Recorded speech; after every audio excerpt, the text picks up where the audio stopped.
मैं आज आपके लिए लेकर आई हूँ बहुत ही ज़बरदस्त कच्चे आलू और साबूदाना के पापड़। बहुत ही कम मेहनत में बिना बेले और बिना पापड़ खार के एकदम क्रिस्पी करारे पापड़। इसी तरह से ढेर सारे पापड़ बहुत ही कम मेहनत में बनाकर तैयार कर सकते हैं। तो देखा आपने आवाज़ कितनी क्रिस्पी बने हैं। तो चलिए बनाना शुरू करते हैं। तो पापड़ बनाने के लिए सबसे पहले मेज़रमेंट का बहुत ध्यान रखना है। तो आप इस तरह से कोई भी कप या कटोरी सेट कर लीजिए।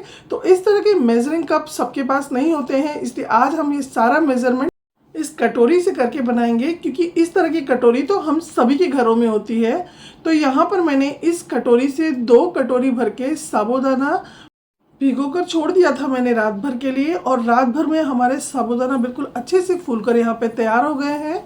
तो ये देखिए साबूदाना कितने अच्छे से फूले हैं। इस तरह से हाथ से हम इसे मैश कर रहे हैं तो बिल्कुल इजीली ये मैश हो रहा है, यानी हमारे परफेक्ट साबूदाना यहाँ पर भीग कर तैयार हो गए हैं। साथ ही यहाँ पर मैंने मीडियम साइज़ के यानी छोटे साइज़ के 4 आलू लिए हैं। अगर आप बड़े साइज़ के आलू लेते हैं तो 2 आलू सफिशियंट होगा इसके लिए, लेकिन मैंने आलू थोड़े छोटे लिए हैं तो मैंने यहाँ पर 4 आलू लिए हैं। तो सबसे पहले अब हम आलूओं को यहाँ पर छील लेंगे अच्छे से, और आलू को छीलने के बाद डायरेक्टली हम इसे पानी में डालते जाएंगे, क्योंकि अगर हम इसे बाहर रखेंगे ना तो आलू यहाँ पे काले पड़ जाएंगे। तो इसलिए हमें आलू को छीलते जाना है और इसे पानी में डालते जाना है। तो अब यहाँ पर मैंने सारे आलू छील लिए हैं। अब आप चाहें तो आलू को ग्रेट भी कर सकते हैं, या फिर मेरी तरह इस तरह से बिल्कुल पतले पतले स्लाइस इसके हमें कट करके यहाँ पे तैयार करने हैं, क्योंकि आलू के अंदर बहुत ज़्यादा स्टार्च होता है। तो इसका स्टार्च पूरी तरह से निकलना बहुत ज़रूरी है। तो अब यहाँ पर मैंने सारे आलू कट कर लिए हैं, और आलू भी हमें पानी में ही कट करके डालते जाना है। बाहर बिल्कुल भी आलू को नहीं छोड़ना है, नहीं तो आलू बिल्कुल काले काले से पड़ जाएंगे। तो अब यहाँ पे सारे आलू मैंने कट कर लिए हैं। अब इन्हें अच्छे से हम 3 से 4 बार धो लेंगे, बिल्कुल इसका पूरा स्टार्च निकलने तक। बिल्कुल इस तरह से साफ़ पानी जब तक नहीं होता ना, तब तक हमें आलूओं को धोना है। तो यहाँ पर मैंने सारे आलू अपने धोकर तैयार कर लिए हैं। आप चाहे तो सिर्फ साबूदाने से भी ये पापड़ बनाकर रेडी कर सकते हैं, लेकिन अगर हम आलू इसके अंदर ऐड करते हैं तो एक तो पापड़ की क्वांटिटी बढ़ जाती है, साथ में पापड़ बहुत ही स्वादिष्ट बनके तैयार होते हैं। तो यहाँ पर मैंने गैस पे चढ़ा दी कढ़ाई, और अब इसके अंदर हमने जिस कटोरी से साबूदाना नापा था ना, उसी कटोरी से हमें टोटल हमने यहाँ पे 14 कटोरी पानी ऐड करना है। यानी 1 कटोरी साबूदाना के लिए 7 कटोरी हमें पानी चाहिए। तो यानी 2 कटोरी हमने साबूदाना लिया है, तो यानी कि हमें 14 कटोरी पानी इसके अंदर ऐड करना है। साथ ही यहाँ पर मैंने 1 चम्मच सेंधा नमक ऐड किया है, और 1 चम्मच इसके अंदर मैंने डाल दिया है चिली फ्लेक्स। आप चाहे तो लाल मिर्च का भी पाउडर डाल सकते हैं, और 1 चम्मच इसके अंदर ऐड कर दिया है मैंने जीरा। अब इन सभी चीज़ों को अच्छे से मिक्स कर देंगे। और इस पापड़ की खासियत ये है कि आप इसे व्रत में भी खा सकते हैं।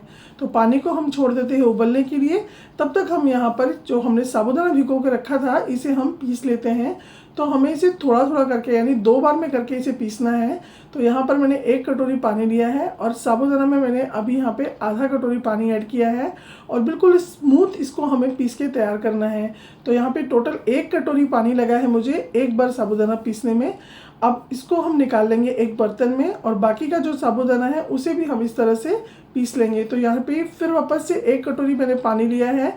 तो मैं बार बार आपको पानी का मेज़रमेंट बता रही हूँ, बिल्कुल ध्यान से आपको इसी तरह से पानी मेज़र करके ही डालना है। तो 1 कटोरी हमने पहले वाले साबूदाना में लिया था, और दूसरा कटोरी हम दूसरे वाले को पीसने में ले रहे हैं। यानी टोटल साबूदाना को पीसने में भी मैंने 2 कटोरी पानी यूज़ किया है। अब इसे भी मैंने पीस लिया है, और इसे भी हम ट्रांसफ़र कर लेंगे उसी बाउल के अंदर। तो यहाँ पर मैंने साबूदाना को पीस लिया है, और हमारा सारा साबूदाना यहाँ पे पीस के रेडी हो गया है। अब ठीक इसी तरह से हमें जो आलू कट के रखे थे उसे भी पीस कर रेडी करना है। तो यहाँ पे आलू को भी हम 2 बार में पीसेंगे। तो उसी जार के अंदर हमने आलू को ट्रांसफ़र कर दिया है, और आलू को पीसने के लिए यहाँ पर मैंने 1 कटोरी पानी का यूज़ किया है। 2 बार में आलू पीसा है, तो आधा आधा कटोरी मैंने पानी इसके अंदर ऐड किया था।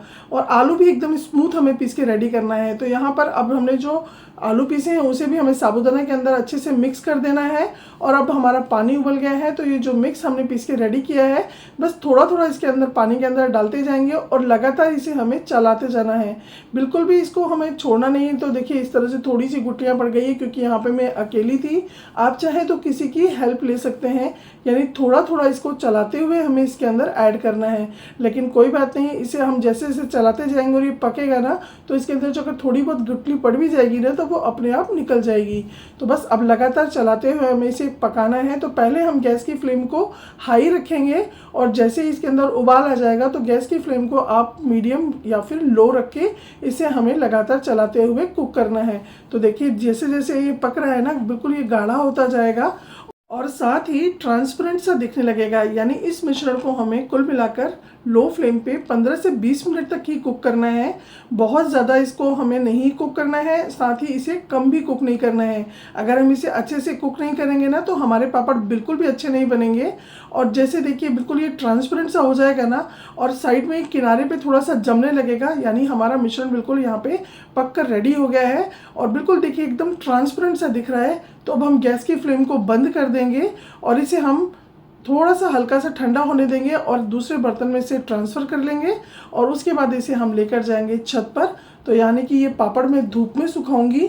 अगर आप इसे धूप में सुखाते हैं ना तो 2 दिन में ही आपके पापड़ एकदम परफेक्ट बनकर सूख कर रेडी हो जाते हैं और खाने के लिए तैयार हो जाते हैं। तो मैं इसे लेकर चलती हूँ छत पर और अब यहाँ पर हमें इसको एक इस तरह से कलछी ले लेंगे और एक कलछी भरकर बस इस तरह से इसको डालते जाएंगे और बहुत ज़्यादा पतला भी नहीं फैलाना है और बहुत ज़्यादा मोटा भी नहीं रखना है।